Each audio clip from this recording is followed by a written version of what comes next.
Shalom. Saudara yang diberkati oleh Tuhan, mari saat ini kita membuka firman Tuhan di dalam kitab Nehemia. Nehemia pasalnya yang pertama, ayatnya yang pertama sampai dengan ayatnya yang ke-6. Kemudian ayatnya yang ke-11 sampai dengan ayatnya yang ke-13. Mari kita buka firman Tuhan di dalam kitab Nehemia. Nehemia pasalnya yang pertama ayat 1 sampai dengan ayatnya yang ke-6. Kemudian kita akan lihat ayatnya yang ke-11 sampai dengan ayatnya yang ke-13. Mari kita baca bersama-sama. Doa Nehemia bagi orang Israel. Riwayat Nehemia bin Hakalia pada bulan Kisleu tahun ke-20, ketika aku ada di Puri Susan. Datanglah Hanani salah seorang dari saudara-saudaraku dengan beberapa orang dari Yehuda. Aku menanyakan mereka tentang orang-orang Yahudi yang terluput, yang terhindar dari penawanan dan tentang Yerusalem. Ayat 3. Kata mereka kepadaku, orang-orang yang masih tinggal di daerah sana yang terhindar dari penawanan ada dalam kesukaran besar dan dalam keadaan tercela.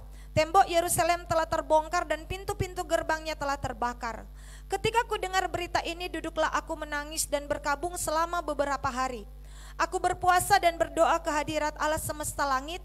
Kataku, ya Tuhan Allah semesta langit, Allah yang maha besar dan dahsyat, yang berpegang pada perjanjian dan kasih setianya terhadap orang yang kasih kepadanya dan tetap mengikuti perintah-perintahnya. Berilah telingamu dan bukalah matamu, dengarkanlah doa hambamu yang sekarang kupanjatkan ke hadiratmu siang dan malam bagi orang Israel.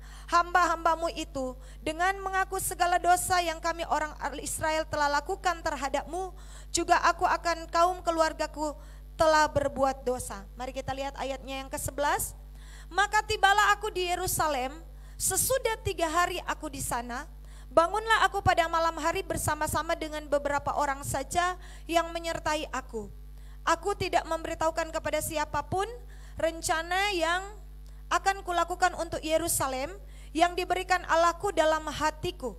Nehemia 2 ayatnya yang ke-12. Nehemia 2 ayat 12.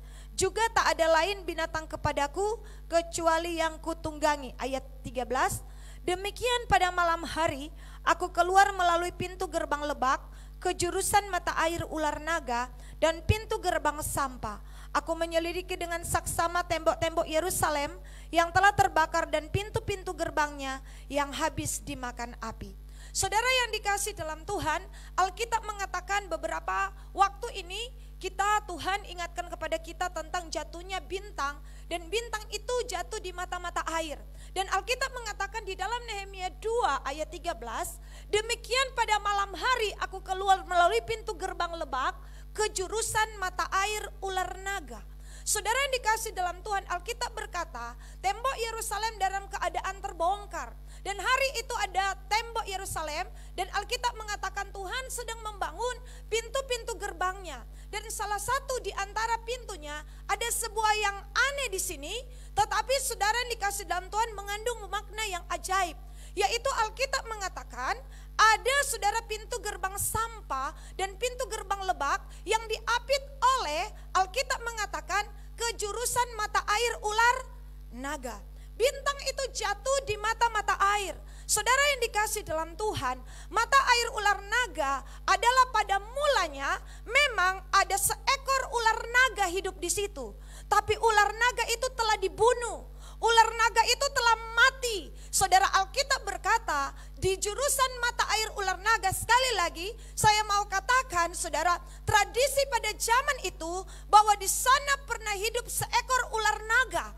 Tetapi saudara, ada yang membunuh ular naga itu sehingga ular naga itu mati. Dan saudara, di tempat di mana ular naga itu ada, dibangun pintu-pintu gerbang Yerusalem. Ini yang Tuhan ingatkan bagi saya dan saudara hari-hari ini. Bukankah dari beberapa waktu yang lalu Tuhan mengingatkan di mana mata air yang pahit, ketika ada sepotong kayu dilemparkan ke sana, mata air itu berubah menjadi manis. Ketika salib Kristus dinyatakan di sana, maka mata air itu berubah. Kemudian yang kedua, ingatkah saudara, firman Allah berkata pada minggu yang lalu, di mana mata air Yeriko, Alkitab berkata ketika firman Tuhan sampai, telah kusehatkan air ini, maka air itu berubah menjadi sehat. Tidak ada lagi keguguran, tidak ada lagi kematian, bahkan Alkitab berkata Sion akan melahirkan anak-anaknya.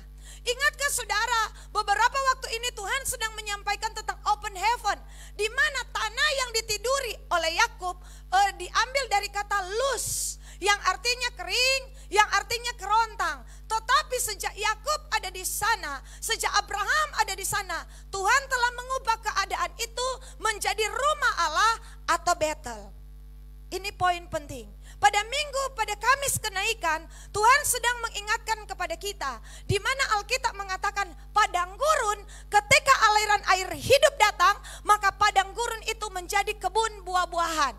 Ingatkah kita ketika Alkitab mengatakan bahwa di mana laut itu laut mati, tetapi karena aliran air hidup, maka saudara, Alkitab mengatakan semua yang sakit menjadi sembuh. Ini poin penting. Di sini dikatakan ada mata air ular naga. Tetapi ketika pintu gerbang dibangun di sana, ketika firman Tuhan sampai di sana, keadaan yang paling buruk pun harus berubah. Saudara yang dikasih dalam Tuhan, dengar baik hari-hari ini. Ketika suara Tuhan sampai, ketika aliran air hidup datang, tidak peduli kondisi apapun, sejahat apapun, saudara, sehitam apapun, segelap apapun, sekali firman Tuhan datang, maka kegelapan harus menyingkir, maka keadaan harus berubah. Karena firman Tuhan adalah Allah sendiri. Saya tidak peduli kekacauan apa yang terjadi.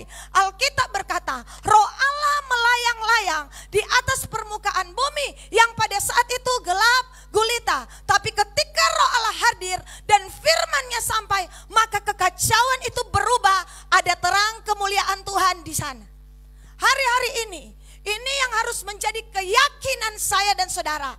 Ini yang harus menjadi iman saya dan saudara. Perhatikan dengan baik. Tuhan sedang memberikan sign, Tuhan sedang memberikan tanda. Tidak peduli apapun keadaan kita, paling di bawah sekalipun, paling kering sekalipun, kalau firman Tuhan itu datang, tinggal tunggu waktu. Keadaan pasti berubah, kehidupan pasti berubah. Saudara harus meyakini apa yang firman sampaikan bagi kita hari-hari ini. Saudara yang dikasih dalam Tuhan, ini yang Tuhan mau kita mengerti. Saudara, ini dengan sengaja ada jurusan mata air ular naga karena memang ada ular naga hidup di sana. Ada saudara, tahukah saudara siapa yang membunuh ular naga ini? Mazmur 91 berkata, ya saudara, ayat 14.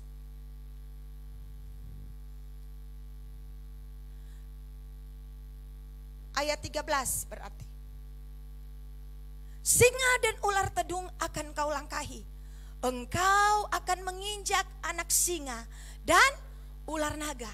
Kejadian 3 ayat 15. Keturunan perempuan ini akan meremukkan kepala ular. Wey, saudara ya, Yesaya 27 ayat 1. Yuk kita lihat. Pada waktu itu Tuhan akan melaksanakan hukuman dengan pedangnya yang keras, besar dan kuat atas Lewiatan, ular yang meluncur, atas Lewiatan, ular yang melingkar, dan ia akan membunuh ular naga yang di laut. Saudara yang dikasih dalam Tuhan, firman Tuhan sedang mengajar kita. Hari-hari ini Tuhan memberi penegasan. Segelap apapun yang dilakukan ular naga, dia harus mati. Dia harus tunduk. Kenapa? Singa dan ular tedung akan kita langkahi. Kita akan menginjak anak singa dan ular naga. Keturunan perempuan, gerejalah harapan Tuhan. Gerejalah yang akan menjadi pintu gerbang sorga untuk mengeksekusi semua rencana Tuhan. Karena ada pedangnya. Pedangnya yang keras itu berbicara tentang firman Allah. Firman Allah yang kuat, firman Allah yang berkuasa, yang mengubah keadaan apapun. Pegang dengan baik firman Tuhan ini. Tuhan sedang berbicara kepada kita hari-hari ini. Mari kita buka Wahyu pasal 12.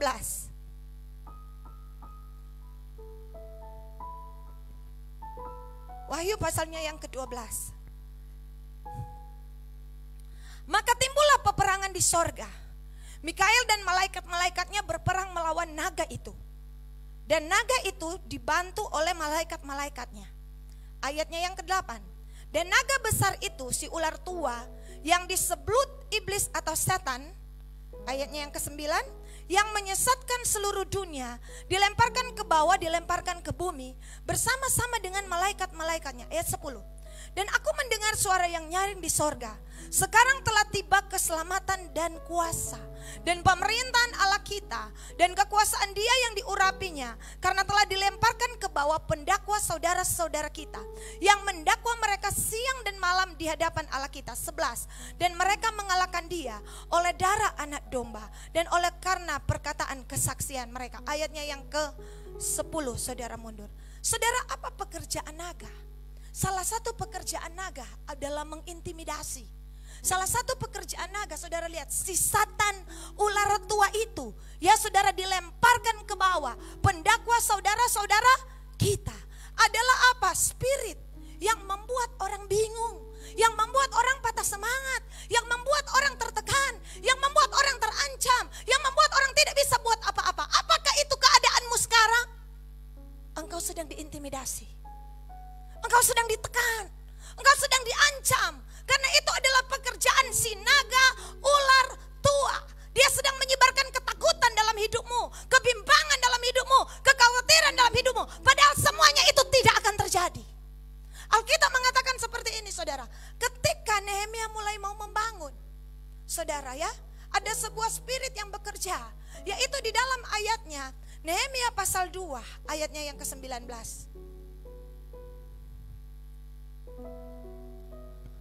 Ketika Sanbalat orang Horon dan Tobia orang Amon pelayan itu dan Geshem orang Arab mendengar, mereka mengolok-olok dan menghina kami. Kata mereka, apa yang kamu lakukan? Apakah kamu mau berontak terhadap raja? Ya saudara, kemudian Alkitab berkata di dalam Nehemia 4, kita loncat ayatnya yang ketiga.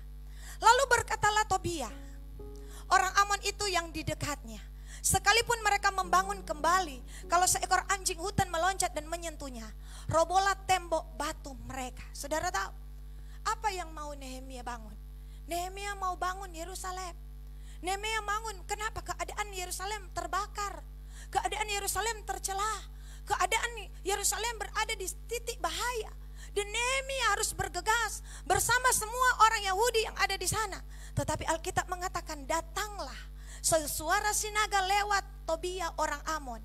Mereka katakan, sekalipun mereka membangun, kalau seekor anjing hutan meloncat menyentuh, robohlah tembok batu mereka. Saudara, iblis bilang begini, apa yang kau lakukan selama ini tidak ada gunanya? Saudara ya, itu perkataan iblis. Dia sedang berkatakan, mau roboh tembok batu, itu tidak ada guna. Yang engkau kerjakan selama ini dalam pekerjaan Tuhan tidak ada guna. Yang engkau lakukan selama ini untuk rumah tanggamu tidak ada guna. Kalau itu yang engkau dengar hari-hari ini, usir iblis itu. Saudara, kenapa? Karena saudara, dia mulai bermanifestasi. Kalau saudara lihat sebentar di kitab Wahyu, saudara, dia memulai mengatakan kata-kata najis dan kata-kata hujat. Saudara, ada sebuah perkataan-perkataan untuk apa, saudara? Untuk menahan engkau.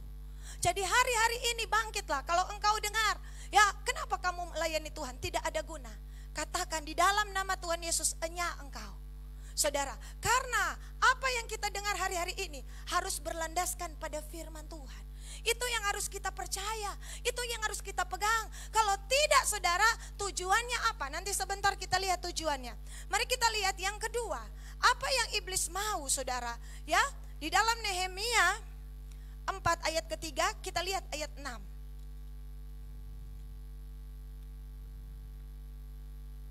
Ayat 6.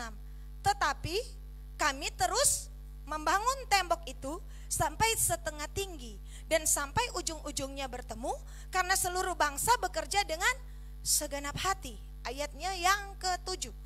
Ketika Sanbalat dan Tobia serta orang Arab dan orang Amon, orang Asdod mendengar bahwa pekerjaan perbaikan tembok Yerusalem maju, bahwa lubang tembok mulai tertutup, maka sangat marahlah mereka. Ayat 8. Mereka semua mengadakan persepakatan bersama untuk memerangi Yerusalem dan mengadakan kekacauan di sana. Yerusalem itu bicara rumah tanggamu. Yerusalem bicara gereja Tuhan. Alkitab berkata, dari mengolok-ngolok Saudara, dari mulai saudara mengatakan kata-kata intimidasi, sudah masuk ke tahap yang lebih tinggi, yaitu apa? Memerangi Yerusalem dan mengadakan kekacauan. Ini tahap yang kedua yang iblis mau lakukan. Semakin engkau tadi Alkitab berkata, saudara, sekalipun saudara ya ada tantangan, ayat 6, tetapi kami terus membangun. Wah saudara, ini orang tidak bisa dihentikan. Tuhan sedang mencari orang-orang yang tidak terhentikan. Bilang kiri kanan saudara, unstoppable. Ya saudara ya, unstoppable, tidak berhenti. Walaupun orang lain bilang, apa guna melayani Tuhan? Apa guna datang, ya beribadah sungguh-sungguh kepada Tuhan? Apa gunanya? Oh saudara tidak terhentikan. Saudara akan tetap maju, saudara akan tetap bergerak. Dan Alkitab berkata, iblis mulai menaikkan konstelasi peperangan. Iblis mulai tidak senang di sini. Kenapa orang ini tidak berhenti-berhenti? Maka Alkitab bilang, Alkitab bilang apa? Dia mulai mengadakan persekepakatan untuk memerangi. Ada kata apa di sana? Perang. Karena dia mulai bikin kekacauan. Adakah hari-hari ini kita ikut Tuhan tapi yang terjadi malah kacau? Percayalah, engkau sedang diperhitungkan oleh Dia. Amin. Saudara, engkau sedang diperhitungkan. Dia mulai menaikkan, saudara, dia mulai marah. Ya, dia mulai ya saudara. Makanya saudara, ketika kita doa di tempat ini selama 12 jam, tiba-tiba Tuhan memberikan satu rema di dalam Efesus 6 ayat 2. Mari kita lihat sebentar. Efesus 6 ayat 2.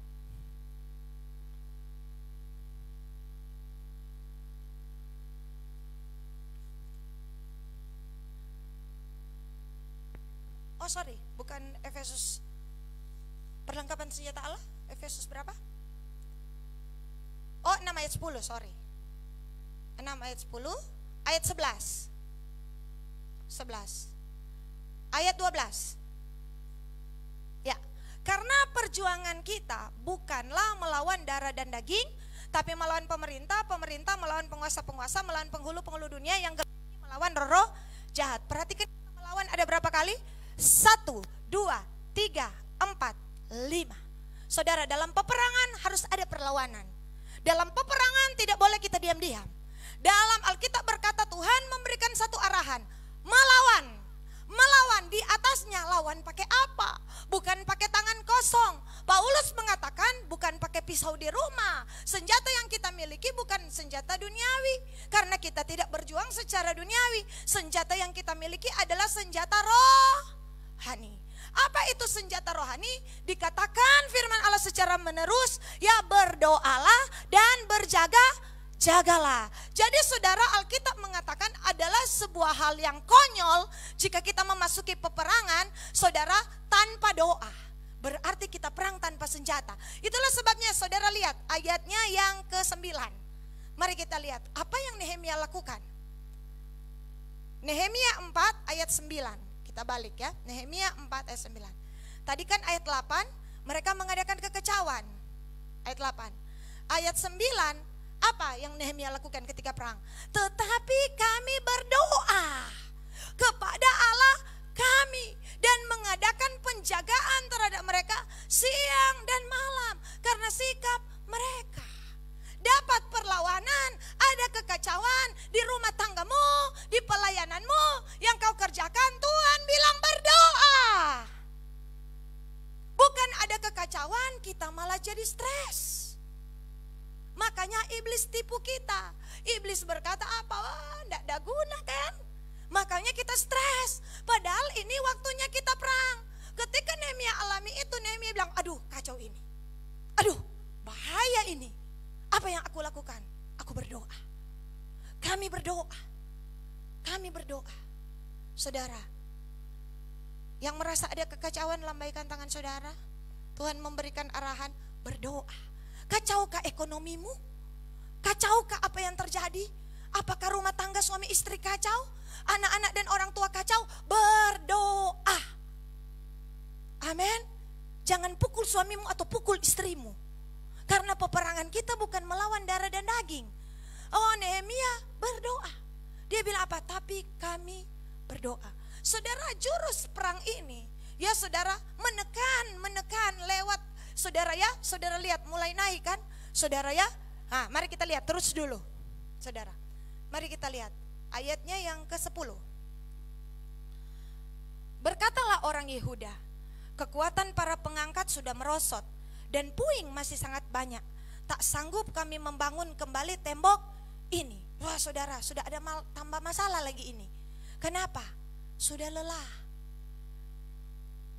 Ada yang sudah lelah dengan persoalan hari-hari ini? Ya saudara, so kacau. Ya saudara, so parang. Aduh, so lalale. Saudara ya, jadi saudara yang dikasih dalam Tuhan, Nehemia saya melihat, saudara, saudara ada yang sudah lelah. Kenapa? Karena pikirannya stres. Dia tertekan seakan-akan tidak ada jalan keluar. Itu intimidasi sinaga. Selalu di dalam Tuhan, Alkitab berkata, aku memberikan jalan keluar kepadamu. Pada saat engkau dicobai, Alkitab sudah mengatakan, di depan ada laut, di belakang tentara Filistin. Laut Tuhan belah. Di depan sungai Yordan kering. Di depan padang gurun ada jalan. Di depan pintu tembaga Tuhan pecahkan. Untuk saya dan saudara dari tidak ada jalan, Tuhan buat jalan. Itu yang harus kita yakini. Saudara, iman dari kata pistis, yang artinya keyakinan. Yakinkah kita akan Tuhan hari-hari ini? Apakah hari-hari ini sakitkah kita? Percayalah, dalam Kristus ada kesembuhan. Praktekkan imanmu. Apa yang kau yakini itu yang akan Tuhan buat kepadamu. Kalau engkau yakin, sekali lagi, apa yang engkau yakini, apa yang engkau imani, itu yang akan Tuhan buat. Kalau engkau tidak yakin, tidak akan terjadi. Makanya Tuhan latih kita. Buat sampai kita benar-benar kita yakin. Kita punya iman, keyakinan kita, saudara, kita punya iman. Sungguh-sungguh kita yakin. Saudara ingat seorang perempuan 12 tahun sakit pendarahan. Saudara ya, Alkitab mengatakan, saudara, semua daya upaya dia sudah habiskan. Tetapi saudara yang dikasih dalam tidak pernah berhasil. Tapi saudara, ketika dia mendengar berita-berita tentang Yesus, saudara, dia datang dan dia berkata, asal ku jamah saja jubahnya, aku sembuh. Pernah gagalkah dia? Gagal. Hari itu dia dalam keadaan gagal. Gagal berapa lama? Gagal 12 tahun. Bukan saudara hal yang pendek. Selalu gagal, setiap berusaha gagal, setiap berusaha gagal. Tetapi toh perempuan ini masih punya keyakinan. Ketika saudara dia punya, saudara ya, dia punya saudara pengalaman buruk. Dia punya pengalaman bahwa tidak pernah berhasil apapun usahanya. Tapi kali ini pun dia masih bisa, itulah sebabnya Tuhan buat mujizat. Padahal selama 12 tahun tidak pernah terjadi yang baik dalam hidupnya. Tapi toh pada saat dia mendengar berita tentang Yesus, dia yakin, makanya dia bilang, asal ku jamah saja jubahnya, aku sembuh. Itu mujizat pertama kali. Saya dan saudara sudah berapa lama alami mujizat? Sudah 5 kali kah? 10 kali kah? Bahkan mungkin kita sudah tidak bisa hitung mujizat Tuhan. Tapi toh ketika keadaan terjadi hari ini, kita seakan-akan kurang percaya. Perempuan ini baru kali itu dia. Kenapa saudara? Dia bilang, asal ku jamah saja jubahnya. Asal ku jamah saja jubahnya. Saya berdoa saudara, terjemahan Amplified Bible, asal ku jamah saja jubahnya, nanti saudara periksa di rumah. Dia mengatakannya secara berulang-ulang. Dia mengatakannya secara terus-menerus. Kata lainnya dia bertekun. Dia katakan, asal ku jamah saja jubahnya, aku sembuh. Asal ku jamah saja jubahnya, aku sembuh. Saya berdoa bagi engkau yang sakit hari ini, perkatakan firman Tuhan, oleh bilur-bilur Tuhan Yesus saya sembuh. Oleh bilur-bilur Tuhan Yesus kaki saya sembuh, perut saya sembuh, kepala saya sembuh. Sampai itu menjadi sebuah iman dalam hidupmu, menjadi sebuah keyakinan bahwa engkau katakan berulang-ulang. Kenapa ada iklan? Karena iklan semakin berulang-ulang, saudara semakin yakin Supermi enak rasanya. Betul? Kalau satu kali lewat, saudara lihat es krim, tidak terlalu enak. Tapi ketika saudara duduk di situ dan mulai 50 kali, saudara lihat es krim di televisi, saudara mulai meleleh air liur. Kenapa? Saudara mulai yakin, enak ini. Dan ketika saudara punya uang, percayalah kakimu akan ke Alfamart dan beli es krim yang di televisi. Kenapa? Karena engkau telah melihatnya berulang kali. Betul atau benar? Biarkan hidupmu hari-hari ini berulang kali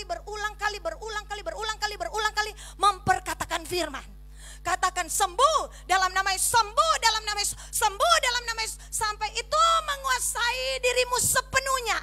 Dan saudara, pikiranmu menyadari bahwa engkau punya keyakinan di dalam pikiran, di dalam hati, di dalam otak. Itulah yang Alkitab bilang, kasihilah Tuhan Allahmu dengan segenap hatimu, segenap jiwamu, segenap akal pikiran. Kadangkala mulut kita bilang kita yakin, tapi sebenarnya pikiran kita tidak yakin. Bagaimana caranya? Terus perkatakan, terus perkatakan, terus perkatakan, sampai itu menjadi sebuah keyakinan bahwa aku yakin, aku percaya sedang terjadi. Latih diri kita, jangan jadi orang Kristen malas, jangan jadi orang Kristen pasif. Kita harus bertindak. Hidup dan mati dikuasai lidah. Siapa suka menggemakannya akan makan buahnya. Saudara, ya saudara harus punya keyakinan. Kalau enggak, apa kekuatan suara? Saudara lihat suara di sini. Kekuatan suara kalau di sebelah lagi putar lagu, saudara harus lebih kuat daripada di sebelah. Benar? Supaya menutupi suara yang ada di sebelah. Itulah sebabnya kalau di sebelah putar lagu 50 kali, saudara harus putar 100 kali. Untuk apa saudara? Untuk memenangkan saudara persaingan suara ini. Suara Tuhan penuh kekuatan. Suara Tuhan bagaikan desau air bah. Suara Tuhan penuh semarak. Ucapkanlah suara Tuhan, firman dengan keras, dengan kuat dalam hidupmu, sampai seluruh area hidupmu yakin bahwa apa yang engkau katakan sedang terjadi. Amin. Jadi hari-hari ini praktekkan. Kalau belum terjadi, jangan kurang keyakinanmu, karena sebentar lagi pasti terjadi. Apa yang mau iblis buat dalam hidupmu? Lelah. Tapi saudara tahu, berlelah-lelah dalam Tuhan ada gunanya. Karena Yesaya 49 mengatakan seperti ini. Sebentar saya lihat ayatnya. Ayat Yesaya 49 ayat 4. Tapi aku berkata, aku telah bersusah-susah dengan percuma, dan telah menghabiskan kekuatanku dengan sia-sia dan tak berguna. Namun hakku terjamin pada Tuhan, dan upahku pada Allahku. Amin. Saudara tidak bersusah-susah dengan percuma. Kelihatannya orang lihat engkau bersusah-susah dengan percuma. Pernahkah saudara dengar firman Tuhan ini? Ya, di dalam Tuhan jerih payahmu tidak pernah sia-sia. Amin. Lelah, lelah. Saudara baca Daniel puasa 21 hari, 21 hari. Alkitab bilang Daniel lelah. Tapi Daniel heran, lelah tapi tidak berhenti. Amin. Saudara jangan pernah lelah. Apalagi lelah berdoa. Haleluya. Saudara ya, karena kita tidak bersusah-susah dengan percuma. Saudara, Paulus bilang apa dalam 2 Korintus pasal 11? Saya ketika baca firman Tuhan ini, saya bilang Tuhan, luar biasa engkau. 2 Korintus pasalnya yang ke-11. Sebentar, saya lihat ayatnya. Ayatnya yang ke-23. Apakah mereka pelayan Kristus? Tanya dulu kiri kanan, pelayan Kristus? Ya. Aku berkata seperti orang gila, aku lebih lagi. Aku lebih banyak berjerih lelah. Apa yang Paulus ungkapkan pertama? Jerih lelah. Saudara, baru dia uraikan semuanya. Saudara ya, berjerih lelah. Kalau mau jadi pelayan Kristus harus berjerih lelah. Saudara, nanti Tuhan yang akan. Tuhan bilang apa? Marilah kepadaku. Yang apa? Lemah, letih, lesu, yang lelah dan berbeban berat. Aku akan memberikan kelegaan kepadamu. Orang yang menanti-nantikan Tuhan akan mendapatkan kekuatan baru. Mereka berjalan tidak menjadi lelah, mereka berlari tidak menjadi lesu. Tadinya lelah, tadinya lemah, tapi Tuhan akan gandakan itu menjadi kekuatan dalam hidupmu. Amin. Saya heran jika ada pelayan Kristus tidak mau berjerih lelah. Karena firman Allah berkata, aku lebih lagi, pakai tanda seru. Bahkan lelah gila-gilaan ini. Saudara, Paulus baru habis dilempar batu, saudara baca di Alkitab. Paulus bukan tunggu mau istirahat dulu, tunggu ya sebentar saya istirahat dulu 1 minggu. Kenapa baru habis dilempar batu? Orang kalau dilempar batu berarti bonyok-bonyok, orang Jakarta bilang. Berarti saudara mungkin bangka di tangan, bangka di kaki, bangka di kepala. Dia bangkit, dia langsung pergi menginjil di sebelah. Saudara, dari sebelah dia pindah lagi. Kenapa? Paulus sedang memburu waktu. Haleluya. Nah, ayat 27. Aku banyak berjeri lelah. Ulang lagi Paulus bilang. Dan bekerja berat. Kerap kali aku tidak tidur. Aku lapar, aku dahaga. Kerap kali aku puasa. Haleluya. Bilang kiri kanan. Tuhan kembali memberi signal. Amin saudara. Lelah, oh lelah saudara. Tapi saudara, itulah harga seorang anak Tuhan. Kenapa? Karena Paulus, Nehemia itu sedang memberi diri supaya bangsanya selamat. Adakah kita mau memberi diri untuk Indonesia hari-hari ini? Untuk Sulawesi Utara, untuk Kota Bitung, untuk keluarga kita. Memang kita harus berlelah di dalam Tuhan. Saudara ya, mereka sudah lelah. Oh saudara, tetapi Alkitab bilang, yuk kita balik ke Nehemia. Nehemia pasalnya yang keempat.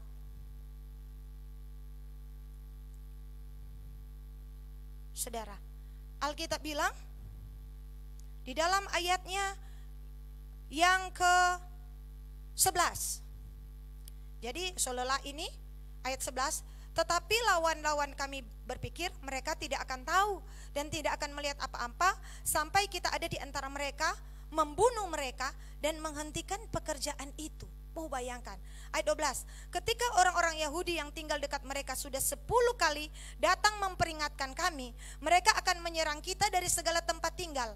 Maka aku tempatkan rakyat menurut kaum keluarganya dengan pedang, tombak dan panah di bagian-bagian yang paling rendah, di tempat itu di belakang tembok, di tempat-tempat yang terbuka. Ayat 14, ku amati semuanya, lalu bangun berdiri dan berkata kepada para pemuka, para penguasa, kepada orang-orang yang lain, jangan kamu takut terhadap mereka. Ingatlah kepada Tuhan yang maha besar dan dahsyat, dan berperanglah untuk saudara-saudaramu, untuk anak-anak lelaki dan anak-anak perempuanmu, untuk istrimu dan rumahmu. Jadi ketika lelah, ternyata saudara tadi dikatakan berperang, kemudian bikin kacau, kali ini membunuh. Lihat iblis. Iblis mau menaikkan saudara ya. Dia mulai grel saudara. Alkitab bilang tadi 10 kali dia mengancam. 10 kali ada kabar. Iblis itu tidak menyerah. Bilang kiri kanan, jangan pernah kau menyerah. Saudara ya, iblis tidak berhasil, dia pindah lagi. Saudara, trik yang lain. Saudara, kali ini dia pikir bikin kacau, tidak bisa. Kali ini aku harus membunuh. Makanya Nehemia bilang, oh kalau kali ini kita harus bersatu. Berperanglah, jaga benteng untuk saudara, anak laki-laki kita, untuk anak perempuan, untuk kota kita, untuk istri kita, untuk rumah kita. Kita harus ingat yang memimpin peperangan kita adalah Tuhan. Apa yang Nehemia bilang? Jangan kamu takut. Saudara yang dikasih dalam Tuhan, ada hamba-hamba Tuhan yang Tuhan izinkan di Alkitab. Elia. Elia kenapa? Elia takut. Dia baru berhadapan dengan 450 nabi Baal. Tetapi Isabel mengintimidasi. Saudara tahu. Dan Elia merasa takut. Hari-hari ini iblis akan membunuh kita, membunuh impian kita, membunuh visi kita, membunuh langkah-langkah kita, saudara ya. Ingat dengan baik. Tapi dia tidak akan berhasil. Saudara yang dikasih dalam Tuhan, kenapa? Karena kita tidak tinggal diam. Saudara, peperangan terus kita naikkan. Dengan apa? Doa terus, doa terus, doa terus. Kenapa? Firman Allah mengajar. Ketika itu, kenapa saudara? Karena Elia maksud saya, dia baru bunuh 450 Nabi Baal. Belum selesai. 1 Raja-Raja 2. Peperangan itu diteruskan oleh Yehu dan Elisa. Saudara, 2 Raja-Raja 9. Coba kita lihat.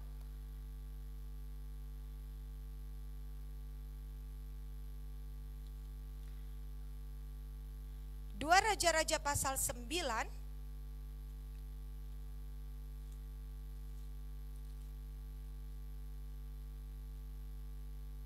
ayatnya yang ke-22. Ayatnya yang ke-22. Tak kala Yoram melihat Yehu, bertanyalah dia, apakah ini kabar damai hai Yehu? Jawabnya, bagaimana ada damai selama sundal dan orang sihir ibumu Isabel begitu banyak. Jadi saudara perhatikan, Apa yang dibunuh oleh Elia 450 belum selesai. Ya, itulah sebabnya kenapa saudara yang dikasih dalam Tuhan, Tuhan membangkitkan Yehu dan Elisa. Ya, pada saat mau menyelesaikan tugas ini, ya Elisa didera dengan roh ketakutan. Ingat, Tuhan tidak pernah memberikan roh ketakutan. Roh itu bicara spirit. Roh itu tidak boleh dilawan hanya dengan kekuatan berpikir positif. Bukan, saudara. Roh itu harus dilawan di alam roh. Cara mematahkan roh ketakutan adalah dengan kuasa firman dan kuasa doa, supaya engkau tidak takut. Adakah engkau hari-hari ini diteror dengan penyakit yang ya iblis bilang sebentar lagi kau mati, sebentar lagi begini? Itu roh ketakutan. Jadi kalau itu datang dalam hidupmu, enyakan dia di dalam apa? Doa.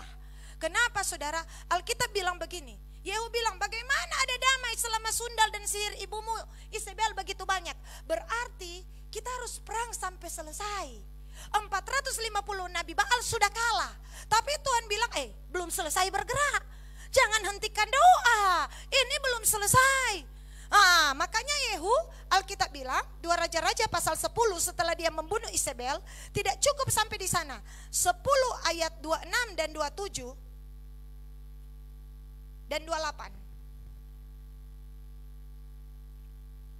Mereka mengeluarkan tiang berhala rumah Baal itu, lalu dibakar. Mereka merobohkan tugu berhala Baal itu, merobohkan juga rumah Baal, membuatnya menjadi jamban. Begitulah sampai hari ini. Demikianlah Yehu memunahkan Baal dari Israel. Ternyata masih ada, saudara ya, masih ada tugu-tugunya, masih ada rumah berhalanya. Jadi pekerjaan Elia belum selesai. Makanya supaya menjadi tidak selesai, Isabel mengirimkan roh ketakutan. Kalau hari-hari ini ada ketakutan dalam kehidupan kita, kenapa? Untuk menjaga supaya saya dan saudara tidak menyelesaikan pekerjaan Tuhan. Supaya setidaknya kita terhenti. Kalau tidak terhenti, kita berlambat-lambat. Kenapa? Dia mulai kirim, saudara, roh ketakutan, aku akan membunuhmu, aku akan membunuhmu. Mulai ada sesuatu yang terjadi yang mengintimidasi hidup kita, saudara. Tetapi Yehu, makanya Yehu memacu kudanya seperti orang gila, bagalnya dengan orang gila. Dia berkata, ini harus cepat, ini harus cepat. Dia harus selesaikan sampai apa, saudara? Imam-imam sampai rumah Baal itu berubah, menjadi WC. Ini menjadi jamban, saudara. Begitulah sampai hari ini. Nah, saudara yang dikasih dalam Tuhan, saya curiga jika ada sesuatu yang menghentikan hidupmu, ada sesuatu yang mau iblis serang. Kenapa? Karena engkau berbahaya bagi dia. Ya saudara, kenapa? Karena engkau adalah senjata rahasia di tangan Tuhan. Karena engkau adalah generasi yang akan menentukan nasib kota ini, bangsa ini. Makanya dia membuat berbagai hal supaya banyak keadaan yang terjadi yang membuat engkau terbelenggu, seakan-akan tidak ada jalan keluar. Nah, mari kita lihat sekali lagi di Nehemia pasalnya yang ke-9. Nehemia pasalnya yang ke-4. Saudara, Alkitab bilang begini, saudara ya. Jadi tadi saudara kita lihat pertama dalam ayat 4 dia mencercah, dia mulai mengancam. Kemudian ayatnya yang ke-8 dia mengadakan kekacauan. Kemudian ayatnya yang ke-10 Alkitab berkata dia mulai saudara, ada mau membunuh. Saudara, iblis mulai menaikkan konstelasi, saudara ya. Dan Alkitab mengatakan, saudara, tadi dikatakan di dalam ayat 10 kekuatan para pengangkat sudah merosot. Mari kita lihat Nehemia pasal 5. Sementara perang ini, ayatnya yang kedua. Ada yang berteriak, anak laki-laki dan anak perempuan kami banyak, tapi kami harus mendapat gandum supaya kami dapat makan, dapat hidup. Dan ada yang berteriak, ladang dan kebun anggur dan rumah kami gadaikan untuk mendapat gandum pada waktu kelaparan. Kemudian ayatnya yang ke-10, juga aku dan saudara-saudaraku dan anak buahku telah membungakan uang dan gandum pada mereka, biarlah kita hapuskan hutang mereka itu. Jadi saudara dikasih dalam Tuhan, ada masalah bukan cuma dari luar, di dalam juga ada masalah. Bayangkan saudara ya. Jadi saudara, sementara perang, Nehemia bilang perang, berjaga-jaga untuk istrimu, berjaga-jaga untuk keluargamu. Iblis berusaha hentikan tapi tidak bisa. Ternyata di dalam juga ada problem. Dari luar ada serangan, di dalam juga ada masalah. Seakan-akan ada kepungan. Nehemia menyerah? Apa masalah dari dalam? Yang lain rupanya punya masalah ekonomi. Amin. Yang lain juga kasih makan riba apa yang ada masalah ekonomi ini. Jadi Nehemia ini sakit kepala saudara ya.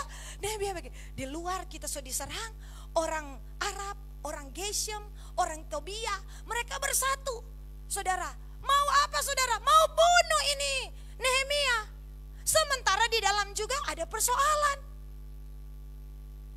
Saya mau tanya, apakah Nehemia menyerah? Tidak. Di dalam ada persoalan, dari luar ada persoalan.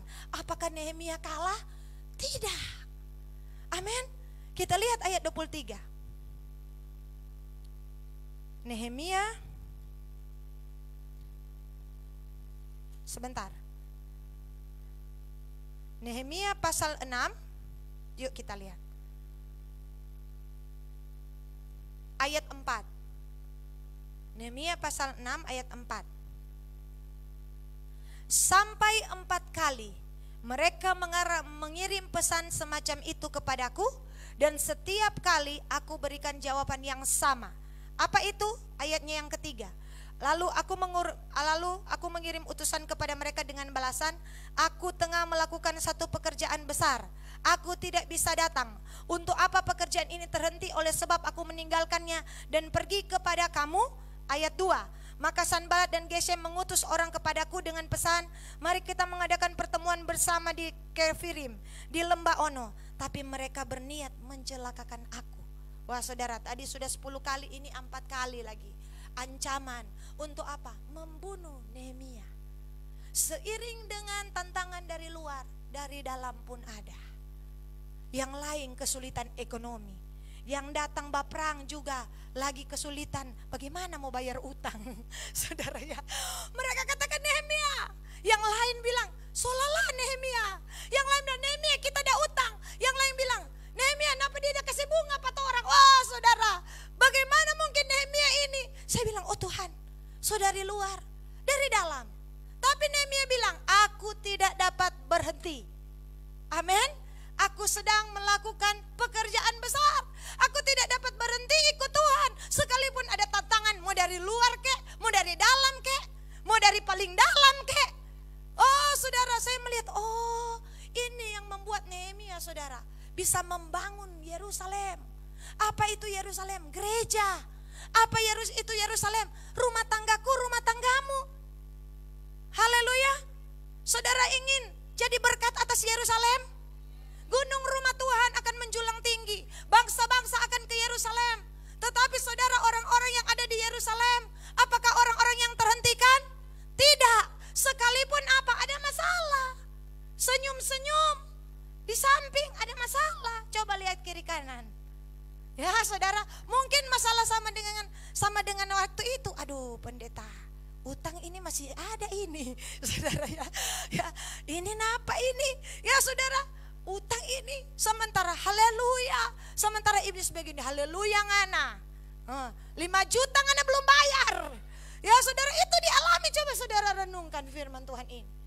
Sementara dari luar ancaman saudara ya, telah terjadi hal-hal yang bermaksud mencelakakan. Oh Nehemia tidak bisa berhenti.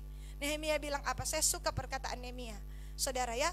Dia bilang apa? Aku tidak dapat datang saudara ya. Aku sedang melakukan pekerjaan besar. Coba saudara lihat ayatnya juga yang ke-9. Karena mereka semua mau menakut-nakuti kami. Pikirnya mereka akan membiarkan pekerjaan itu sehingga tak dapat diselesaikan. Tapi aku justru berusaha sekuat tenaga. Ya, iblis bilang, kasih tinggal jo itu pekerjaan Tuhan. Ngana pelepe masalah ndak habis-habis. Rupa tuh sungguh jo ngana orang Manado bilang. Ya, kasih biar jo itu. Ngana pe masalah lihat di rumah sobat jadi. Ya, ngana pe masalah ndak habis-habis. Oh, tapi Alkitab bilang kami tidak membiarkan pekerjaan ini. Itulah yang namanya dengan high calling. Paulus bilang begini, aku berlari-lari. Saudara ya, untuk apa? Panggilan sorgawi. Saudara pernah baca ayat itu Filipi 3 kalau tidak salah. Coba kita lihat.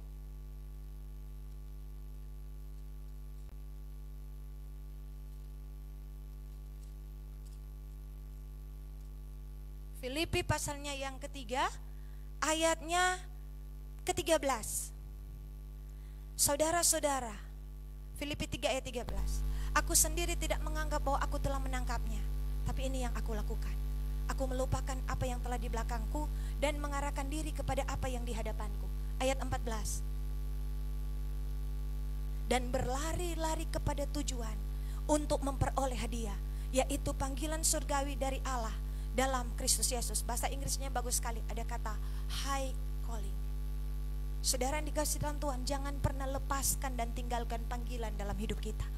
Terus berdoa bagi keluarga. Saudara lihat ya, benar ya, ada high calling, panggilan tertinggi dalam hidupmu. Tidak semua orang dipanggil Tuhan. Ingat dengan baik, bukan kamu yang memilih aku. Ya saudara, aku yang memilih kamu dan menetapkan kamu menjadi berkat, memberi buah untuk bangsa-bangsa. Tapi saudara, Tuhan akan bawa kita sampai di posisi ini. Ada serangan dari luar, ada serangan dari dalam. Ya, untuk membuktikan saya dan saudara tidak terhentikan. Saya membaca firman ini saya tertawa, tak bilang begini, orang mana bilang Tuhan, ya Tuhan dapat lepat orang, Tuhan tahu le ada masalah ekonomi. Ya saudara, Tuhan tahu le satu dengan yang lain. Satu dengan yang lain, yang satu bilang, "Napa dia sobat kasih bunga apa kita?" Oh, Nehemia marah sekali, "Ngana kasih bunga apa ngana saudara? So susah le dia ngana kasih bunga." Bayangkan ini kalau tidak terjadi kekacauan.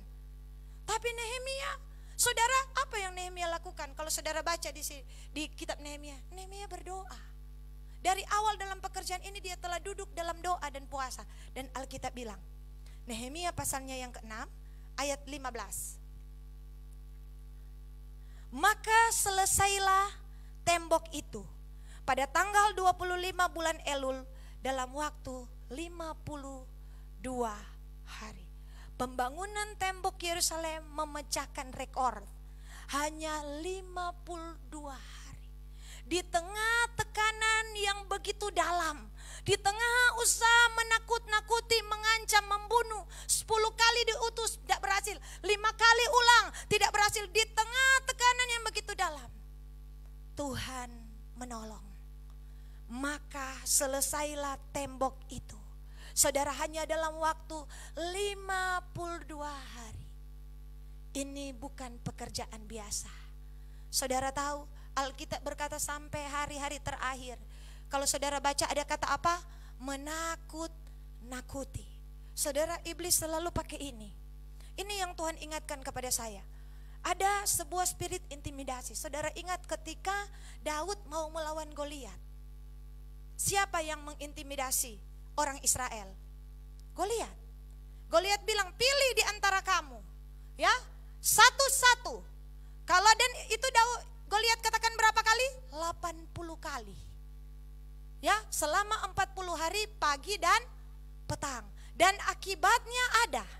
Akibatnya ada. 1 Samuel mengatakan pasalnya yang ke-17 ayat 11. Ketika Saul dan segenap orang Israel mendengar perkataan orang Filistin itu, maka cemaslah hati mereka dan sangat ketakutan. Saudara, satu bangsa saudara ya, 1 Samuel 17 ayatnya yang ke-11. 1 Samuel 17 ayat 11. Sangat ketakutan. Saking sangat ketakutan tidak bisa buat apa-apa. Orang kalau sudah takut, perjalanan rohaninya bisa terhentikan. Saudara, karena ketakutan ini spirit. 1 Timotius 1 pasal ke-7 bilang apa toh? Aku tidak pernah memberikan kepadamu roh ketakutan. Ingat, jangan takut akan rumah tanggamu. Jangan takut akan ekonomimu. Jangan takut apa yang kau kerjakan hari-hari ini. Kage ndak berhasil. Kage kita begini. Kage kita mati cepat. Jangan saudara. Kage kita kena COVID. Ya saudara. Karena Alkitab bilang apa yang kau cemaskan itu yang menimpa engkau. Jadi hari-hari ini perkatakan iman. Perkatakan saudara harus dan saya harus mulai latih bibir ini. Kenapa saudara? Ketakutan. Dan Alkitab bilang ketika Daud datang, DPKK Eliab, kakaknya Eliab, saudara yang ketakutan ini mulai marah-marah. Kepada siapa? Daud. Orang kalau ketakutan ada ciri yang lain, mulai marah-marah dia. Ya saudara, karena kekhawatiran dia mulai veto. Saudara, karena dia mulai takut. Ngana santai-santai pe tua. Ngana tahu ini kurang setengah liter. Setengah liter tuh beras. Ngana santai-santai dia mulai marah-marah. Nah saudara, kenapa? Dia kena intimidasi. Akibat kena intimidasi, dia mau intimidasi juga ini Daud. Intimidasi itu menular saudara. Daud enggak kena. Yang kedua, siapa yang mau intimidasi Daud? 1 Samuel pasal 17. Ini bukan hal yang biasa. Saudara ya, 1 Samuel pasal 17 ayatnya yang ke-32. Berkatalah Daud kepada Saul, janganlah seorang menjadi tawar hati karena dia hambamu ini akan pergi melawan orang Filistin itu. Ayat 33. Tapi Saul berkata kepada Daud, tidak mungkin. Ayat 33. Maju. Tidak mungkin engkau dapat menghadapi orang Filistin untuk melawan dia. Sebab engkau masih muda. 17 tahun waktu itu. Sebab dia sejak dari masa mudanya telah menjadi prajurit. Masuk akal enggak? Masuk akal. Iya kan? Ini orang kau lihat memang sudah masuk akal enggak? Dan iblis akan pakai data-data itu untuk masuk di akal kita. Masuk di jalan berpikir kita. Tidak mungkin. Siapa yang bilang? Raja. Tapi kita dengar firman pada hari kenaikan. Bagi Tuhan tidak ada yang mustahil. Bagi Tuhan tidak ada yang tidak mungkin. Bagi Tuhan adakah yang mustahil bagi Tuhan? Saudara, mana yang saudara percaya? Yang masuk akal itu?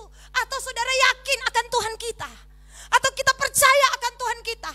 Memang betul, secara data saya sakit begini. Tapi saya lebih percaya bagi Tuhan tidak ada yang tidak mungkin. For with God nothing is impossible. Orang Sangir bilang. Tidak ada yang mustahil. Tidak ada yang tidak mungkin. Ya saudara, memang benar. Ini yang bilang ini raja yang pengalaman perang. Ini Saul pengalaman perang. Dia bilang ya tidak mungkin. Orang mana bilang anda mau kasih kalah pada dia.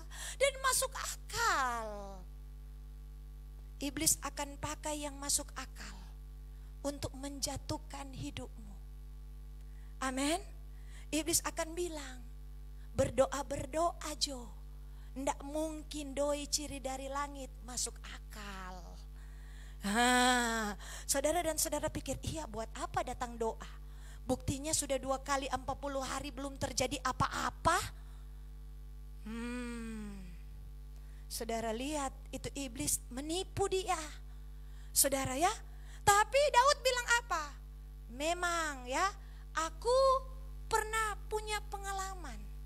Mengalahkan apa? Singa dan beruang. Ku cabut janggutnya. Dia begitu hormat dengan Daud. Dengan siapa? Saul. Itu saya akui. Memang Saul salah. Tapi dia menghargai raja. Tapi dia dengan membujuk. Wah saudara ya. Dengan kata lain dia bilang, kita pernah Tuhan tolong. Daud punya pikiran begini. Kalau melawan singa beruang, Tuhan bisa tolong. Apalagi cuma dia. Amin. Apalagi cuma memang Goliat besar. Tapi dibandingkan Tuhan, Goliat kecil. Kalau dibandingkan tubuh Daud, Goliat besar. Yang satu 3 meter, yang satu 1 meter kotor. Tapi Daud tidak melihat secara jasmani. Daud masuk ke alam rohani. Apa yang membuat Daud tidak terintimidasi? Mari kita lihat 1 Samuel pasal 16 ayat 13. Ini yang membuat orang tidak bisa dihentikan. Ini yang membuat orang tidak bisa diintimidasi. Alkitab bilang, Samuel mengambil tabung tanduk yang berisi minyak itu dan mengurapi Daud di tengah saudara-saudaranya. Sejak hari itu dan seterusnya berkuasalah roh Tuhan atas Daud. Lalu berangkatlah Samuel menuju ke Rama. Kenapa Daud tidak bisa diintimidasi? Karena di dalam Daud ada roh Tuhan.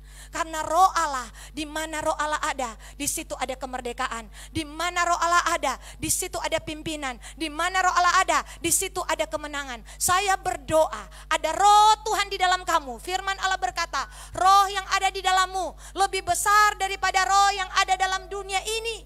Oleh sebab itu saudara, biar dari dalam hati kita mengalir aliran-aliran air hidup. Saudara harus memperkatakan firman, berdoa dalam bahasa roh. Saudara patahkan, tadi dikatakan firman Allah, melawannya hanya di dalam doa. Haleluya. Saudara yang dikasih dalam Tuhan, ingat intimidasi itu menular. Ketika saudara Saul kena intimidasi, dia mau tularkan kepada Daud, tapi tidak mempan, tidak kena. Yes, kenapa saudara? Karena ada roh Allah yang hidup dalam hidup kita. Hari-hari ini dunia sedang saudara menaruh dalam pikiran kita bahwa telah terjadi penurunan. Telah terjadi saudara hal-hal yang membuat seakan-akan orang jatuh. Itu tidak bisa kita pungkiri, tapi kita percaya saudara, di mana ada firman, Tuhan akan bawa kita. Alkitab bilang, sekalipun engkau dibawa, engkau tidak akan jatuh tergeletak. Sebab tangan Tuhan akan menopang tanganmu. Tangan Tuhan akan mengangkat engkau dari lumpur kebinasaan, mengangkat engkau dari rawa. Itulah tangan Tuhan. Kita boleh berada di bawah, tapi tidak selama-lamanya kita ada di bawah. Iman kita harus bangkit. Kenapa? Karena ada tangan Tuhan yang mengangkat hidup saya dan saudara. Ini yang harus kita percaya. Bagi Allah tidak ada yang mustahil. Bagi Allah segala sesuatu mungkin. Allah kita Allah besar, Allah kita Allah maha dahsyat. Segala sesuatu dapat Allah kerjakan. Apakah kita masih percaya kepada Tuhan? Perkatakan firman. Kenapa? Karena ketika engkau mulai iman, imanmu akan menular. Demikianlah intimidasi, ketakutan akan mulai menular satu dengan yang lain. Jika saudara tidak segera di cancel. Dengan apa? Perkataan firman. Dengan doa. Lama-lama engkau percaya apa yang engkau katakan. Dengar dengan baik. Kalau engkau selalu mengatakan kekalahan, lama-lama engkau percaya bahwa itu akan terjadi. Makanya saudara yang dikasih dalam Tuhan, kuasa kata-kata seorang perwira bilang begini kepada Tuhan Yesus. Tuhan Yesus bilang, aku akan datang menyembuhkan. Dia bilang begini, Tuhan, di bawahku ada prajurit dan di atasku ada pimpinan prajurit juga. Kalau bosku panggil aku datang, maka aku datang. Tuhan, tidak usah datang. Panggil saja, berikan sepatah kata saja, karena engkau maha besar, maha dahsyat. Apa yang tidak akan tunduk padamu? Siapa itu? Perwira Roma, prajurit. Saudara, dia bilang, kalau engkau bilang apapun pasti jadi. Tuhan bilang, hebat. Tidak ada iman sebesar ini di antara orang Israel. Karena baru kali ini aku buat mujizat dalam hidupmu. Kepada mereka aku sudah bersering buat mujizat, tapi sampai hari ini masih ragu-ragu. Dia bilang, katakan sepatah kata saja Tuhan, maka aku, hambaku akan sembuh. Saudara, kalau Tuhan berkata, tidak ada yang tidak mungkin. Kalau Tuhan sudah menyampaikan suaranya, pasti bisa, pasti mungkin. Itu yang Daud yakini. Saul berkata tidak mungkin, dan ketidakmungkinan jadi dalam hidup Saul. Saul terhenti, tidak bisa buat apa-apa. Tapi Daud tidak terhentikan. Karena Daud tahu, bagi Allah segala sesuatu mungkin. Bagi Allah tidak ada yang mustahil.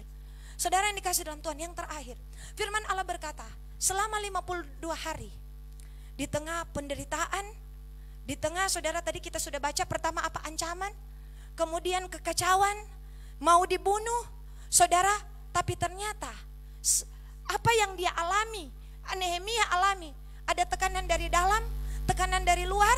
Saudara, ternyata membawa Nehemia semakin mendekat dengan apa? Janji Tuhan. Ternyata membawa Nehemia semakin apa? Ini sebuah ending yang sangat luar biasa, saudara.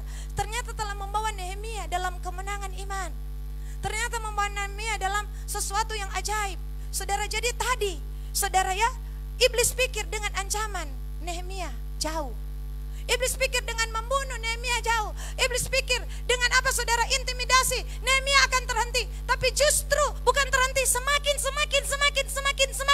dekat dengan janji Tuhan.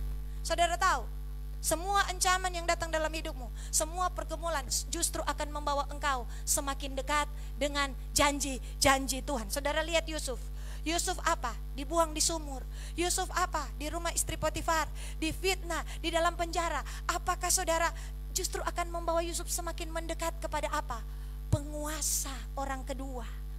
Dengar baik, ini yang Tuhan ingatkan. Ya saudara, hari-hari ini justru pergumulan demi pergumulan, jika engkau di dalam Tuhan, akan semakin mendekatkan engkau pada janji Tuhan. Ternyata 52 hari, ternyata ancaman, pembunuhan, tekanan dari kiri kanan bukan membuat tembok Yerusalem, ya saudara, jadi terbiar, atau malah saudara tidak jadi-jadi, malah jadi hanya dalam 52 hari.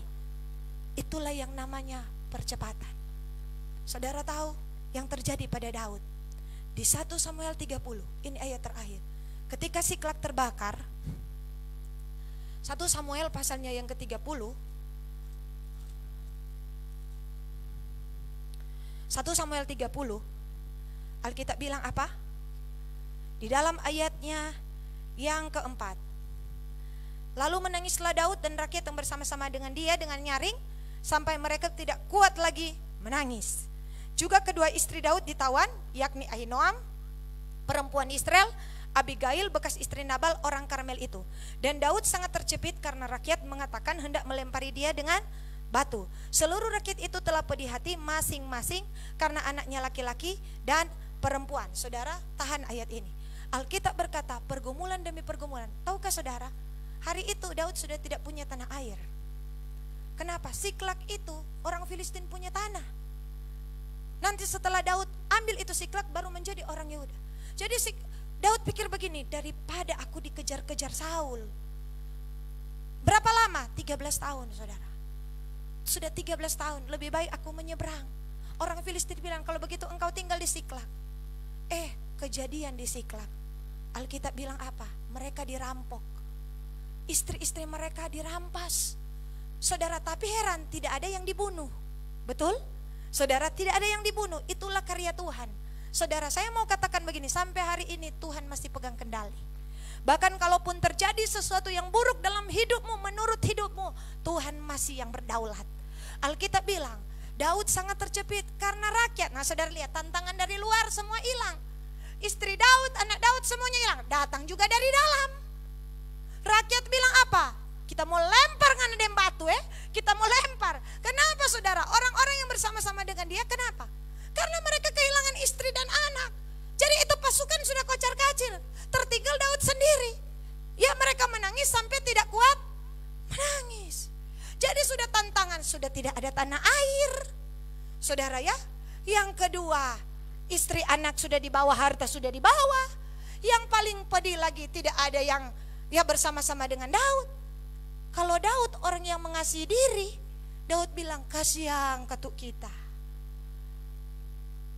Adakah yang mengasihani diri hari-hari ini? Saudara ya, aduh kasihan. Tidak ada pergumulan rupa kita. Ya, saudara, ini kalau ada Papa Saul cuma rakyat bikin tako. Rakyat cuma terserak. Saul bilang, Samuel, minta maaf kita sobakar nih korban. Rakyat kok semua meninggalkan Pak kita. Oh, dia takut dengan tekanan manusia. Dia tidak bisa ditekan. Dia tidak bisa. Sama dengan Harun. Rakyat bilang, Harun buatlah Allah bagi kami. Terintimidasi Harun. Kagile, kondorang puf Pak kita. Bebanya ini. Ya, iya saudara. Lebih baik kita ikut orang pemau. Saudara lihat. Saudara, di Kisah Para Rasul mereka ancam siapa? Petrus. Petrus bilang apa? Tuhan, ulurkanlah tanganmu untuk menyembuhkan orang. Lihatlah mereka mengancam kami. Ancaman itu saudari dulu saudara. Dulu Petrus takut manusia. Betul? Petrus bilang apa? Aku tidak akan menyangkal engkau. Datang itu perempuan muda bilang apa? Bukankah engkau seorang dari saudara? Oh nyanda. Nggak, kita nggak kenal Tuhan Yesus. Kayak apa? Petrus takut mati. Petrus sayang dirinya. Amin. Saudara, tapi ketika Roh Kudus hadir, mana Petrus yang penakut? Mana roh intimidasi yang menguasai Petrus? Sudah tidak ada lagi. Bahkan Petrus bilang apa? Mana kamu taat? Pangoni atau Pak Tuhan? Kita akan tetap memberitakan Injil. Kalau begitu didera 4 kali cambukan. Oh masuk. Saudara ya? Ya saudara, kenapa? Di mana roh ketakutan yang selama ini? Sudah tidak kena. Karena Petrus sudah tidak mengasihi dirinya sendiri. Wah saudara, saya takut khotbah ini. Karena ini sampai pada level tidak mengasihi. Wahyu 12 bilang nyawa. Amin. Saudara, bukan cuma mengasihi diri, tidak mengasihi nyawa. Saudara ya, para misionaris, para martir sudah tidak mengasihi nyawa. Saudara, seorang dokter di Papua bertahun-tahun yang lalu, dia dirikan rumah sakit misionaris, Dr. Chestnut namanya, dari luar negeri. Dia jual semua hartanya, dia bangun rumah sakit di Papua. Dia bangun, saudara, sampai semua terbangun. Satu kali dia buat operasi. Dan tiba-tiba orang tanya, dokter, kenapa dokter kemarin lurus sekarang sudah pincang? Dia bilang, enggak apa-apa.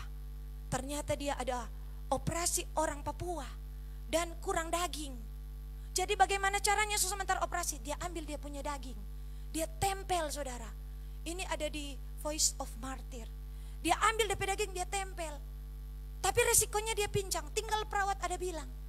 Perawat bilang, dokter bilang, jangan bilang-bilang ya. Kalau kita pincang karena kita ambil tapi daging, ada kasih pe orang Papua pe daging. Dia saudara. Dokter Chestnut mati di Papua karena dibunuh pemberontak bersama dengan 5 misionaris. Saudara, ini orang-orang yang tidak mengasihi nyawa. Saya berpikir, oh Tuhan, ini orang-orang yang luar biasa yang tidak pernah menyerah, walaupun harus korbankan semua yang mereka punya. Alkitab berkata, oleh darah anak domba, mereka akan mengalahkan si naga itu. Tadi kan kita bicara mata air, ular naga. Saudara lihat, ketika datang persoalan, Daud sangat terjepit. Rakyat hendak apa? Lempar. Ada masalah dari luar, ada masalah dari dalam. Apa yang Daud lakukan? Daud berdoa. Daud tidak pernah hilang percaya kepada Tuhan. Kalau kita ada di posisi ini, kita bilang, Tuhan, nggak habis-habis lah Tuhan. Apa lah Tuhan kutu kurang pak kita? Dan kita tidak bisa lagi. Iya kan? Makanya Tuhan kan ingatkan hari-hari terakhir ini, jadilah tenang, supaya kamu dapat berdoa. Kenapa? Karena iblis buat pikiran kita dia mainkan. Awas ngana, ya hati-hati ngana. So ndak berdaya, so stres. Akibatnya mau berdoa ndak jadi. Akibatnya iblis bilang tidur Jo, ndak berdoa ndak guna. Mau apa ngana berdoa ndak ada perubahan ya, lihat dari muka, dari belakang, dari muka, dari belakang. Bilang kiri kanan, saya kenal orang itu. Ya, tapi Daud berdoa. Daud tanya Pak Tuhan, kon Tuhan terserah Jo, ya, tagar terserah, ya. Tidak, dia tanya, Tuhan mau apa? Kejar. Dia masih percaya pada Tuhan sampai titik ini. Sekalipun sudah dikepung masalah, mungkin kita akan berkata, mana dang tuh Tuhan? Tapi enggak, Daud tetap bilang, kong Tuhan sekarang apa dang Tuhan mau? Boleh kita mau dusuh? Tuhan bilang, kejar, kata firman Allah. Saudara yang dikasih dalam Tuhan, ini saya melihat, coba saudara masuk di cerita ini. Lalu hadapi tekanan dari dalam, tekanan dari luar. Pertama, masih mampukah kita berdoa? Kedua, masihkah kita percaya? Ini hebatnya Daud. Saudara tahu, akhir dari kisah ini Daud menang. Iya kan? Semua bisa diambil kembali. Dan Alkitab bilang, tanpa Daud sadar, hari itu firman Allah bilang, 1 Samuel 3:1 bilang, sementara itu orang Filistin berperang melawan orang Israel. Orang Israel melarikan diri. Dan Alkitab berkata di dalam ayatnya yang kelima, ketika pembawa senjatanya melihat bahwa Saul telah mati, ia pun menjatuhkan dirinya ke atas pedangnya, lalu mati bersama-sama dengan Saul. Di sebelah sana, saudara, ada pergumulan. Daud hadapi tantangan. Saudara, Tuhan selesaikan, tapi saudara, Tuhan bekerja double. Bukan cuma yang Daud lihat yang Tuhan selesaikan, yang Daud tidak lihat. Sementara itu di sana Tuhan sudah selesaikan, Saul mati. Ternyata hari itu ada 2 kemenangan. Daud tidak pernah tahu bahwa hari itu hari 2 kemenangan. Karena sejak hari itu pergumulannya dikejar-kejar Saul selama 13 tahun selesai. Bukan cuma siklus yang selesai. Ternyata Tuhan selesaikan selama ini apa problem daripada Daud? Dikejar-kejar Saul. Sudah 13 tahun putar, baku kejar. Daud cuma lari karena Daud tidak mau membunuh. Daud menghindar, Daud lari, Daud menghindar. Mungkin kalau kita bertanya, Tuhan kapan kelar ini persoalan? 13 tahun, tapi Tuhan menyelesaikan 2 sekaligus. Siklak diselesaikan, Saul diselesaikan. Saul tidak bisa kejar lagi, Saul so mati. Daud tidak pernah tahu. Ya, waktu tahu Daud menangis. Bukan bersorak-sorai, Daud menangis, saudara. Saudara dikasih dalam Tuhan. Tuhan tahu apa kebutuhan kita. Kalau hari ini engkau bertindak maju, engkau harus tahu bahwa Tuhan akan menyelesaikan pergumulan yang selama ini tidak pernah selesai. Yang menurut engkau tidak pernah selesai. Engkau bahkan tidak menduga bahwa inilah waktunya yang engkau lakukan hari-hari ini. Tetap percaya kepada Dia. Engkau tidak sangka, Daud kan tidak pernah sangka. Oh, ini hari persoalan selesai. Daud tidak pernah tahu Saul mati. Berarti selesai sudah, saya ulang. Pergumulan 13 tahun. Daud sedang menghadapi Siklak, tapi Tuhan selesaikan Siklak dan Saul. Saudara, engkau bahkan tidak pernah berpikir akan pergumulanmu yang akan Tuhan jawab. Tapi percayalah, hari-hari ini engkau akan mendapatkan kemenangan double. Mendapatkan kemenangan besar. Mendapatkan kemenangan yang luar biasa. Tanpa engkau sadari. Saya berdoa untuk firman Tuhan ini. Saya berkata, yes Tuhan. Bukankah ada pergumulan kita yang dari tahun ke tahun sampai hari ini masih ada. Dan mungkin kita pun saking sudah terbiasa, ya tetap jono Tuhan kita berdoa. Ya tetap jono Tuhan kita percaya. Tahukah saudara, persoalan itu pasti selesai. Allah yang akan menyelesaikannya bagiku. Allah yang akan, saudara, yang penting ingat tadi, sekalipun ada persoalan itu hanya membawa engkau semakin dekat, semakin dekat, semakin dekat pada jawaban Tuhan. Semakin dekat pada janji Tuhan. Semakin dekat pada kuasa Tuhan. Oleh sebab itu hari ini, biarlah Tuhan mengingatkan kita. Menjadi ayat penutup. Merespon apa yang Tuhan mau kerjakan. Nehemia pasal 9. Saya tahu ini bukan kebetulan. Ini adalah seri dari mata air. Saudara, kita tadi Nehemia 3 mata air ular naga. Ya saudara, air kita bilang Nehemia pasal 9. Pada hari yang ke-24 bulan itu. Nehemia pasal 9 ayat 1. Yuk kita baca sama-sama yang ada di rumah. Pada hari yang ke-24 bulan itu. Ini tanggal berapa? Ini tanggal 24 saudara ya. Berkumpullah orang Israel. Saudara, ya ini tanggal 24 bukan? Benar ya? Pada hari yang ke-24 bulan itu berkumpullah orang Israel dan berpuasa. Dengan mengenakan kain kabung dengan tanah di kepala. Keturunan orang Israel memisahkan diri dari semua orang asing. Mereka ini tabiskan ucapan syukur ya. Saudara, Alkitab bilang, sementara ayat 3. Mereka berdiri di tempat, dibacakanlah bagian-bagian daripada kitab Taurat. Tuhan Allah mereka selama 1/4 hari. Sedang 1/4 hari lagi mereka mengucapkan pengakuan dan sujud menyembah kepada Tuhan Allah mereka. Saudara, pegang dengan baik. Saya percaya tanggal 24 ini adalah satu pencanangan daripada Tuhan. 1/4 tambah 1/4 setengah. 1 hari 24 jam. Setengah hari 12 jam. Saudara, mulai Senin kita akan kembali doa. Menara doa 1 dan 2 saya sudah hubungi. Tadi saya hubungi, saya bilang kenapa anda angkat ya. Saya lihat, saya bilang Ibu Cik Novi maaf. Rupanya belum jam 5 pagi. Saudara ya. Saya mau tanya, bersudiakah saudara ya untuk apa? Untuk menara doa. Kita buat 3 jam, 6 jam. Dilanjutkan dengan para singers, dilanjutkan selama 7 hari ini. Tanggal 31 adalah hari Pentakosta. Pada tanggal 31, saya telah melihat saudara rekaman beberapa hamba Tuhan yang melakukan Zoom. Dalam satu konferensi doa. Mereka mendapatkan sebuah pesan yang sama. Cindy Jacobs dan beberapa teman, Daniel Panji. Dan saudara saya juga mendapatkan dari Jonathan David. Ya saudara, pada tanggal 31 sampai akhir bulan ini ada saudara aktivitas rohani yang begitu kuat di alam rohani. Yang harus gereja saudara mendesak di dalam hadiratnya. Kenapa? Karena dari tanggal 31 dalam waktu 3 bulan ke depan, menurut Sandur Singh, siapa Sandur Singh? Sandur Singh adalah seorang hamba Tuhan. Selama 1 tahun ada 365 hari. Tetapi mungkin hanya 30 hari Sandur Singh makan. Sisanya 300 hari itu Sandur Singh hidup dalam doa dan puasa.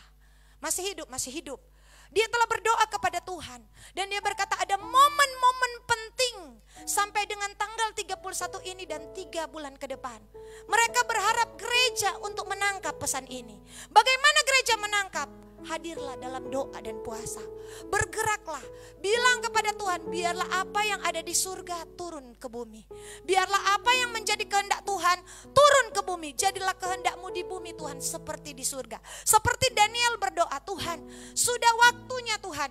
Engkau janji inilah masanya. Sudah masa 70 tahun. Pembebasan bahwa pembangunan tembok bait suci suci, pembangunan bait suci harus dilaksanakan. Tuhan membangkitkan Raja Kores dan Raja Darius. Kenapa? Karena saudara Daniel tidak putus-putus berdoa. Untuk apa? Dia merasakan Tuhan telah melepaskan janji. Di mana Tuhan melepaskan janji? Di alam rohani. Pindahkan semua yang ada di alam roh ke alam jasmani. Menangkan peperangan di alam roh, maka jasmani pun akan mengikuti. Saya percaya saudara yang dikasih dalam Tuhan. Ayat terakhir sekali, Efesus 1 ayat 1. Efesus 1 ayat 3.